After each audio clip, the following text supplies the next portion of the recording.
Hello, my name is William Wiegand, and today we'll be talking about Abraham for the history of Ben and his final four. Some background information about Abraham. Abraham, who was originally named Abram, was the first of the Hebrew patriarchs and a figure revered by the three great monotheistic faiths of Christianity, Judaism, and Islam. In the book of Genesis, Abraham left Ur in Mesopotamia because God called him to found a new nation in Canaan. Abraham always obeyed the commands of God, as seen when God tested him to see if he would kill his own son. Because of this, God assured Abraham his seed would inherit the promised land.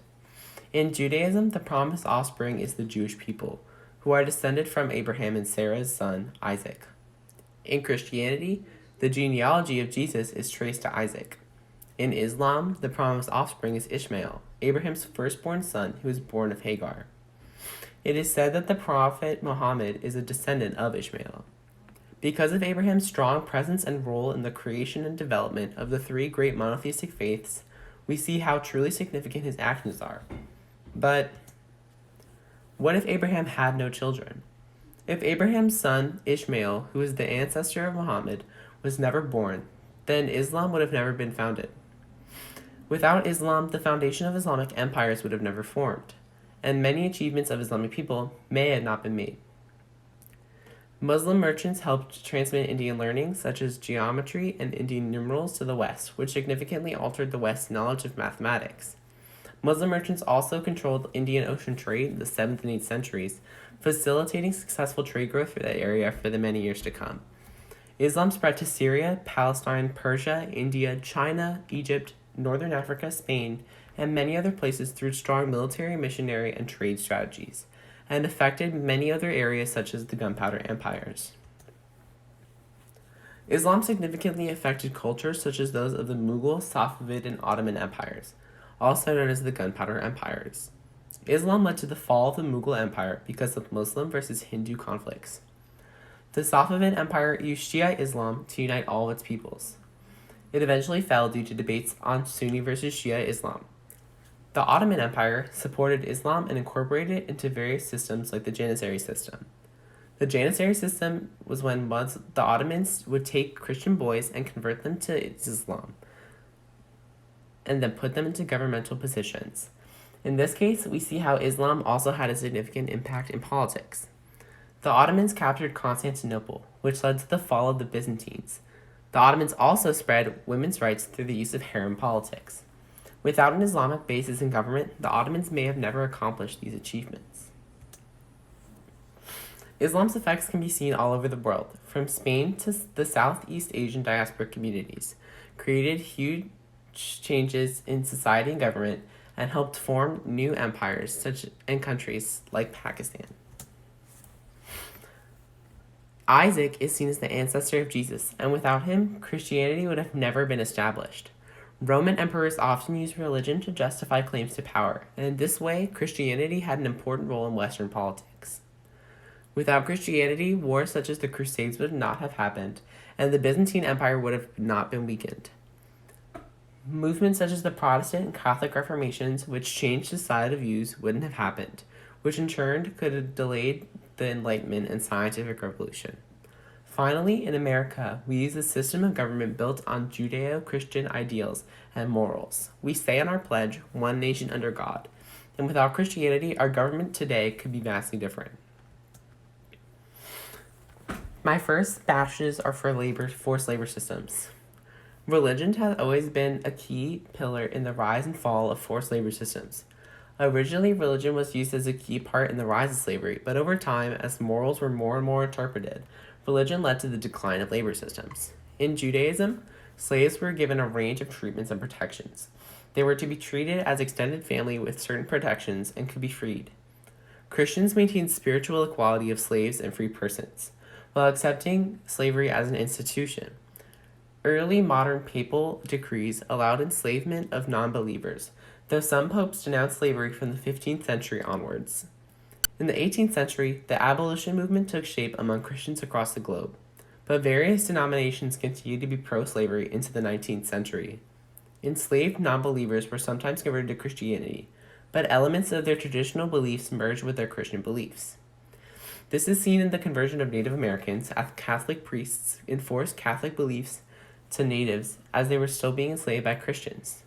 Some priests strongly disagree with this enslavement, which shows the strong religious involvement in abolition as well as enslavement. Early Islamic texts encourage kindness towards slaves, while permitting the enslavement of non-Muslim prisoners of war. As you can see, slavery has been regulated, supported, or opposed on religious grounds. And without the foundation and beliefs precedented by these three great monotheistic faiths, slavery and many other forced labor systems may not have been as significant. Next, I will be bashing World War I. The most direct cause of World War I was the assassination of the Archduke Franz Ferdinand, because it led to Austria-Hungary declaring war on Serbia, the home country of the assassin, thus setting off the alliances bringing Europe into war. The name of the assassin was Gavrilo Princip, who was a member of a Serbian nationalist group called the Black Hand. The Black Hand often used terrorist violence to get what they wanted, which was the creation of Great Serbia. The Black Hand was a large group that eventually encompassed 2,500 individuals. Below is the oath new members of the Black Hand had to swear by in order to be accepted into the organization. As you can see, God is not mentioned once, but 4 times, showing that the organization used God and religion to legitimize its actions and recruit new members. So without the beliefs spread by Abraham and his descendants, would the Black Hand have even existed or reached its high level of popularity and influence? Without the religions established by Abraham's descendants, Archduke Franz Ferdinand may have lived and World War I would have been prevented, showing how Abraham has a major significance throughout history. Finally, I will be bashing the printing press. The movable printing press was made by Johannes Gutenberg in 1440. One of the first books or large texts printed by Gutenberg's printing press was the Gutenberg Bible. The Gutenberg Bible was the first major book printed using mass-produced movable metal type in Europe.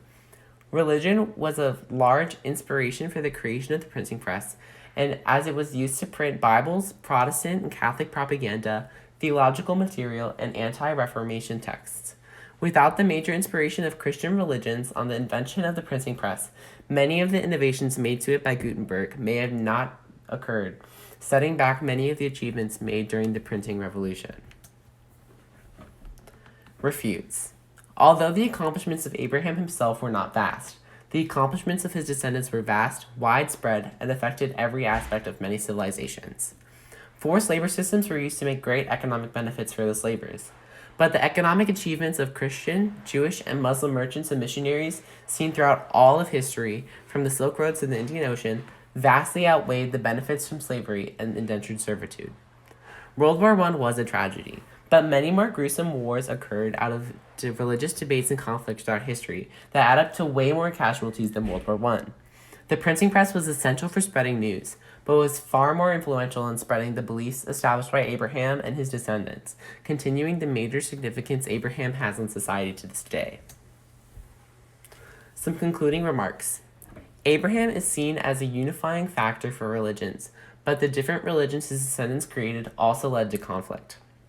Religion affects all aspects of society, not just certain aspects, and with Abraham being connected to not one, but 3 of these major religions, many civilizations were impacted by the beliefs he helped to spread.